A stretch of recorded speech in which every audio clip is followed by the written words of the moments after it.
All right, welcome to Off the Record with IndieHomeSolutions.com. I am in the house with a very experienced, licensed real estate broker, a mentor, confidant, coach, buyer's agent, seller's agent, new home construction expert, Jessica Harris. How are you? I'm wonderful now after that lead in. That's fantastic. Well, you deserve that. You've been in this business a long time. You've earned your stripes, so to speak. Yeah. And from what I know, people love you and they appreciate you as their broker, as their agent, someone that they can relate to, very relatable. And I hear a lot of good things. Yay. Same. I hear a lot of good things about you as well. Well, thank you. We're not going to talk about me, okay? Yes. We're only going to talk about you I'm tonight. still a salesperson, ultimately. I'm going to always Yeah. revert back. The power of reciprocity, Yes. right? Yeah. So I get it. You're with Keller Williams. Yes. Metro Northeast. That's is that right. Okay, here in Indianapolis. That's right. What prompted you to go out and be a licensed real estate agent? I have been at least mildly obsessed with homes and just what they look like and what people do with them and how different they all are. Since I was a child, like who has a yard, who doesn't? Why does this city, like this area that I grew up in, nobody's allowed to come have a slumber party at my house because it's got the bad kids there, and so it's a fascinating world. From the very beginning of our lives, we're impacted by real estate. We're impacted by the way it's invested and what's around it, the accessibility. So I've always been fascinated by it, and I finally had an opportunity. I was working as a stockbroker at Schwab, and then I went to UBS to essentially I was supposed to learn how to become a financial advisor myself. I didn't have a passion for it. It just wasn't filling my cup. It's great work, it's great knowledge. I'm grateful for the experience and the opportunity and what I learned. However, I felt like I needed to touch people in a different way and help people that couldn't help themselves necessarily. You can't know everything you need to know about a real estate transaction as a layperson or even as someone who's licensed but not actively practicing. There's too much that changes, just that alone. You can know everything, and 2 months from now, one thing could change shift that whole body of knowledge. Oh, absolutely. I mean, look at the market that we're in right now and how it's changed so much in just the last 3 years. Yeah, I mean, it's incredible. That's exactly what I woke up thinking about today. I sent myself a voice note last night because I try not to turn the phone back on. But I have these thoughts, and these little mini revelations or just conclusions where I'm like, okay, so this is what's next. And it was, real estate didn't take a break. Yeah. We're essential. Yeah. And so when the pandemic started, we had a brief period of time where we all panicked. And those that said they didn't, that's great, congrats. But many people were panicking. It was scary. Yeah. And we immediately were released back into the wild. We started back at the very beginning of May, so we were out for like 4 weeks maybe, back in the trenches, and we've not had a break. So the rest of the world, and those that were non-essential or not quite as essential, had time to reflect, had time to think about what's important, about balance, family, and work. And we've not had that. Now we have this opportunity. So to me, this shift is about recentering. And now we have the opportunity that all those that are doing very well or have done very well in the last 10 years, they had that opportunity 10 years ago when they built their business and their niche. And so this is our chance to shift how we do real estate in Indianapolis. So real estate's really just recycled itself, so to speak, and morphed into something, but it's very similar to what those challenges were 10 years ago. Yes.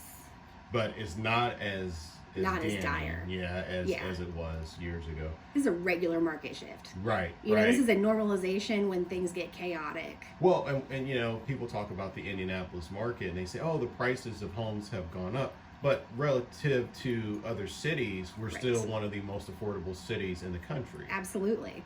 And we still have some of the best just affordability for life in Indianapolis. You can afford to have a life here.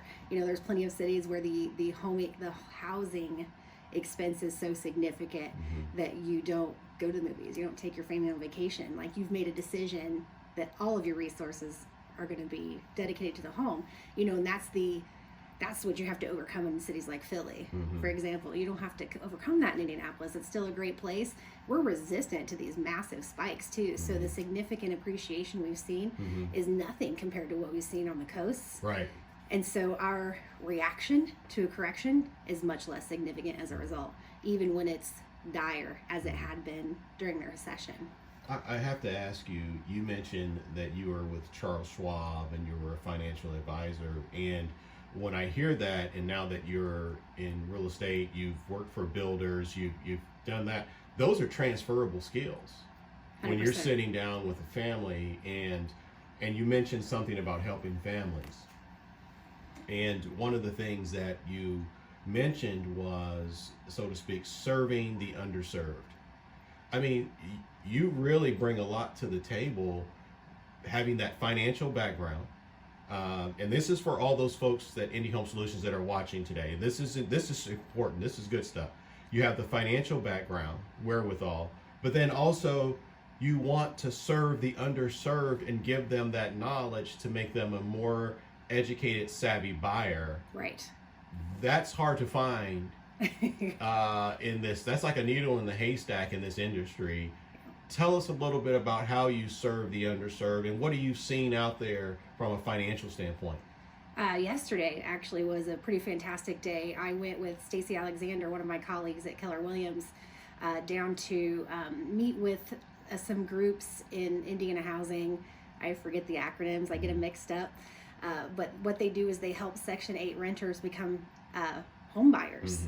And the program that they have is extraordinary. I mean, I've never seen anything quite as robust and encouraging. I mean, it could take someone at their worst moment financially and give them just a bit of hope. And sometimes that's all. You just need a little something. Right. People lack the resources. They don't all grow up around folks that can help them out in financial ways. And really, I feel like it's our duty as professionals in this world to make sure that everybody is a part of the conversation in real estate, or they could be if they wanted to. And that's what's missing from our market. And we're at a critical time where home ownership is going to dictate how things go for you indefinitely. This is how you build wealth. This is how you protect yourself against, financial devastation, is to own property and, buy dirt. If nothing else, buy some land and just hang on to it, because it will increase in value. And that will be something that you can't touch, a savings account you can't touch. If you're thinking about building off site, like Thomas Davis Homes, right? You can just sell that lot, even if it's not where you want it, to buy the next one, because it's going to grow in value more significantly than holding your cash at a bank. You mentioned something about, and I'll get back to talking about resources and the Section 8 home buying program, because I'm very familiar with that. Buying a home today, a lot of people that realtors that I've talked to, folks in the industry, a buyer may only qualify, let's say $200,000, right? And the house that they see or out there is not the house that they necessarily want. Right. But by choosing to continue to rent and throw your money away because you see you don't see anything you want, I always said, well, hey, I'm going to buy something that maybe I'll just stay in for 2 or 3 years. It's just the first step. Yeah. And then I want to be able to capitalize on that property to make money off of that property from an equity standpoint when I sell in a couple of years. Right. What do you say to that buyer that's out there right now that's saying, I'm just going to rent? I mean, I'm sure you've probably heard that. It's expensive. It's not expensive just month to month. And there's a lot of ease of use. You have maintenance is covered. Well, if your landlord is dutiful, you have these things covered. And the fact of the matter is, over the course of, I just listened to something the other day through Fairway. I want to say in 9 years' time, you're at a $200,000 loss by renting versus purchasing, because you're building equity. You're building ownership in land that's continuously growing in value. And you can't replace that with something you can't take with you. You're paying your landlord's mortgage payment, essentially. Right. You're helping the wealthy get wealthier. And there's nothing wrong with having money or aspiring to be wealthy. But the starting point is buying property. Right. That for what is it, 95% of the wealthiest people in the world, real estate is how they got there. Exactly. Like, it's huge. Yeah. And it's protective, and it creates a legacy for your family. I think when I talk to people, I try to translate what you said to them in probably the most common, practical way possible, that by renting and throwing money away, to say that, oh, I just don't see anything that I like. Well, let's find something that Right. that you can purchase Right. that you can earn some type of wealth from. Right. You're So that going we to can be find what you right. like. I here mean, in how the many next- homes have you sold to someone that is moving out of the home that was the getting us to the next place home? Exactly. We bought this so that we could do this now. Correct. You know, and they sacrifice and they save and they're thoughtful about that property purchase. It just needs to be something that works well. Right. And something that does its job and does it well, and you maintain it. And then the next step could be what you're really thinking about, or better. Yeah. You know, there are people that in 3 years' time gained a couple $100,000 in equity in some of these new construction neighborhoods. That's another house. That's a vacation property. That's a rental property. It is. And I think that we have to look at things, you can agree or disagree, that we have to look at things. Sometimes we have to break it down to that 101 type of thinking, so that we can look long term. Right. Let's get back to the basics and let's see what the long term benefit would be. And then taking the pros and cons. The biggest con is if you continue to rent, you continue to throw money away. Right. And you're never going to have true security, because the rent's going to go up. Your mortgage payment stays the same. Right. You know, and I heard the term recently. Somebody said, well, you marry the house and you date the rate. Yeah, date the rate, marry the house. Yeah. Because the rate can change. Right. You know, so even if you bought, let's say 3 months from now, the rates are 10%. Mm-hmm. And I am not predicting that in any way, shape, or Right. form. However, a year from that point, it's likely to be lower than that. You know, what we're trying to do is stifle spending by increasing the rates. Those that are engaged in the real estate market on an investment level don't stop buying because the rates go up. So that is all we need to know on what we should do. You know, we should also be purchasing property, because this is a point at which there's less competition. Appraisal gaps are not a thing. We can get our inspections. We can really be methodical about this home purchase. And if we're following the leaders, the people who have accumulated wealth, then that's the move. Always now. It's always now, you know? Yeah. And I think that message resonates with me. And I know that the other agents that follow us and that are preferred agents with IndyHomeSolutions.com, that resonates with them, because that's their message as well, is, hey, let's look at all possibilities. Now is the time. Right. If you think that I know a lot of investors, they're buying properties now probably more than they were when things were great. This is a time when people salivate in the investing world. You know, it's opportunity, a perfect opportunity to get where you want to be. You know, when half the population is too fearful to engage, there's my competition. They're gone. Right. They're gone. They're out of the market. Yeah. And that could be you. You know, that could be your opportunity as a first-time home buyer, or as someone that wants to dabble in investing. Like, this is a safer time to figure it out, because you can actually think about it instead of being rushed into something and potentially regretting it later. Well, and one of the great things about that is like you mentioned, hey, if you're not sure if you want to buy, well, let's pick up an investment property. Right. I mean, you can't go wrong. Let's take care of part of that rent with some. You can't go wrong with that. You know, good stuff. You know, you mentioned earlier about the Section 8 home buying program. That is one that I really like. I've helped several people purchase homes through that program, and it's quite a bit of paperwork, but it's still, you're very similar to the traditional home buying process. Right. This is how we organically create improvement and growth in Indianapolis without pushing the people out that we should be helping. Correct. This is how we do it. You know, so in other cities, when they have had pain and struggle over gentrification, and there's buzz every time we do something new in the city as far as development's concerned, this is how we do that. And we need to be talking about rehab loans for current homeowners that feel like they don't have the money to repair their homes. they probably do now after the last 3 years, and this is a way for them to stay there. Yeah. You know, there's areas of the city where folks do not talk to agents at all. They're selling their properties because they have property taxes due that they can't pay. They're just word of mouth, you know, spreading this information around, and it breaks my heart because I could get them more money. Yeah. They're giving it away because they're in a desperate time. If they knew that there were people out here that really wanted to help them, like, then that could be avoidable. And sometimes it's not someone that's destitute, it's someone that just has a lot of properties and they're getting a bit older and something slips through the cracks. Right. Some tenant moves out, you know, and maybe we don't notice. Like, it's there's all kinds of challenges that need to be overcome and help, you know, as far as educating the public and helping them understand that it is our ethical obligation. Our license is at stake if we do not serve you, you know, in the way that's ethical and doing the right thing and informing people of what they're walking into and how it works. You know, that everybody that sat in that chair that you're in have all shared that that compassion and the love of this business to help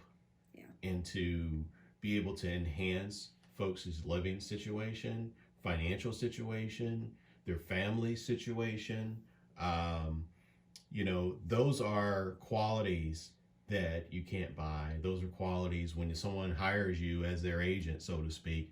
They're not just getting a real estate agent, they're getting somebody that truly cares about the bigger picture. Right. You know, this is not going to be your only home that I'm going to help you with. We're going to use this home as a vehicle so that you can gain some equity, build some wealth, so that we can get the next property and then the next, or even with investment properties. Yeah.